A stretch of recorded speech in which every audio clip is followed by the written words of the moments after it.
বড় বোনের হাতে এক ভরি সোনার চেইনটা দিয়ে বললাম, নে, তোর ধার শোধ করার বিন্দু চেষ্টা করলাম। ঠিক 5 বছর আগের কথা। ঘরে বসে ভাত, একটা পেঁয়াজ আর দুটো কাঁচা মরিচ নিয়ে পান্তা খাচ্ছি আর টিভি দেখছি। বয়সটা 19 আমার। বাবা ভেতরের ঘরে বসে ওই পানি ভাতের খোঁটা দিচ্ছে আর টিভি দেখছে। মা কাছে এসে হাতে 300 টাকা দিয়ে বলল, খাওয়া শেষ করে তোর ঘরটা পরিষ্কার করবি সুন্দর করে, তারপর বাজারে গিয়ে মুরগি নিয়ে আসবি একটা। তোর আপা আসছে তোর দুলাভাইকে নিয়ে। আপা আসছে শুনে মনটা ভালো হলেও আবার খারাপ হয়ে যাচ্ছে, কারণ বাসায় রুম দুটো, একটায় মা বাবা থাকে, অন্যটায় আমি।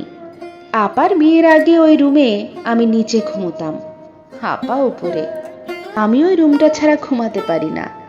আপা একা আসলে আগের মতোই ঘুমোই, কিন্তু দুলাভাই আসছে, আমার জায়গা হয় ঘরে পড়ে থাকা ছোট্ট সোফায়। খাওয়া শেষ করে ঘরটা সুন্দর করে গোছালাম। গোছকাজ খুব ভালো পারি, আপার থেকে শিখেছি। আগে দুজন মিলে এই রুমটা সাজাতাম।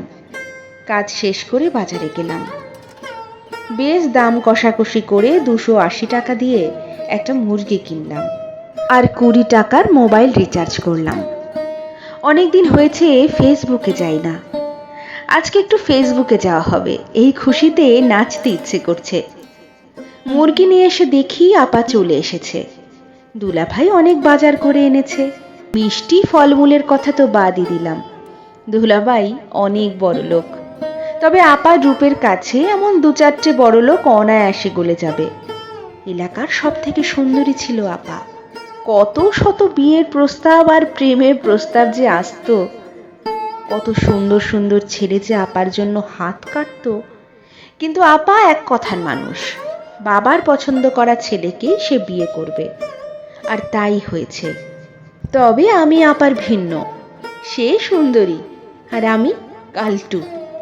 আপা আমাকে দেখে চেয়ার থেকে উঠে এসে আমার হাতের মুরগিটা নিয়ে নিচে রেখে নিজের ওড়না দিয়ে মুখ মুছে দিতে দিতে বলল, ইস কি অবস্থা, 1 বছর ধরে এই বাড়ি ছেড়েছি, আর কাইল্লা তুই দিন দিন আরো কালো হচ্ছিস। এখন চেঁচিয়ে আর কেউ সব কাজ ঠিকঠাক মতো করায় না তো, শুকিয়ে কাঠ হয়ে গেছে।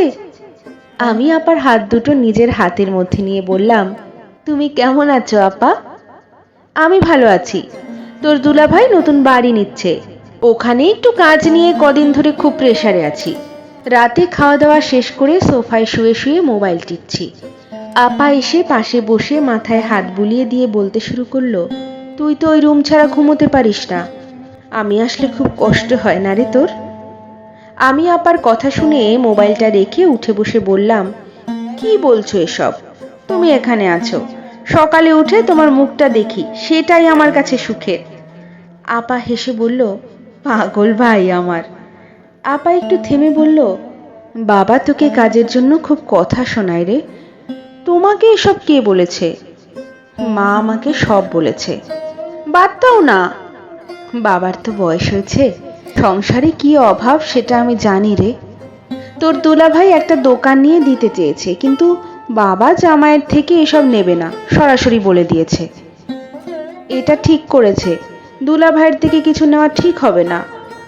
আপা আমার হাত ধরে হাতের মধ্যে একটা সোনার চেইন দিয়ে বলল, এটার দাম 20,000-এর মতো হবে। এটা দিয়ে তুই কিছু শুরু কর, তবে চুপচাপ করবি, সফলতার আগে যেন কেউ না জানে। আমি চেইনটা নিচে রেখে হাত সরিয়ে বললাম, না না আপা, এসব কি বলছো?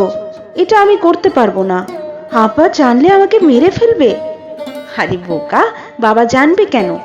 আমি তো বললাম সব চুপচাপ করবি, যা সাহায্য দরকার হয় তোর দুলাভাইকে বলবি, আর ভাবিস না যে তোকে আমি দয়া করলাম।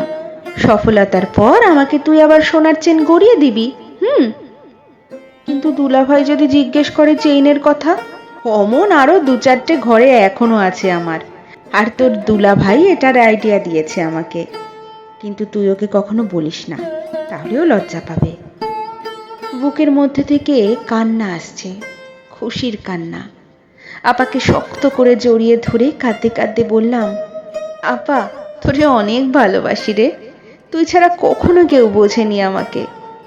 ধুর পাগল, ছাড় তো, এখন ঘুমোবো, সকালে তাড়াতাড়ি উঠবি। তোর দুলাভাই, আমি আর তুই ঘুরতে যাব। 5 বছর আগে 18,000 টাকা দিয়ে কাপড়ের ব্যবসা শুরু করেছিলাম। আজ নিজের একটা বাড়ি, ব্যাংকে টাকার অভাব নেই। খুব যত্ন করে আপার জন্য সোনার চেইন গড়িয়েছি, আজ ওর হাতে দিলাম।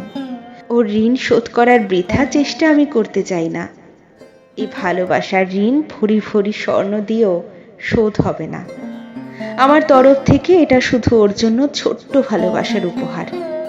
আমি চিৎকার করে বলতে পারি, আমার বোন পৃথিবীতে একটাই, ওর তুলনা কারো সাথে হয় না।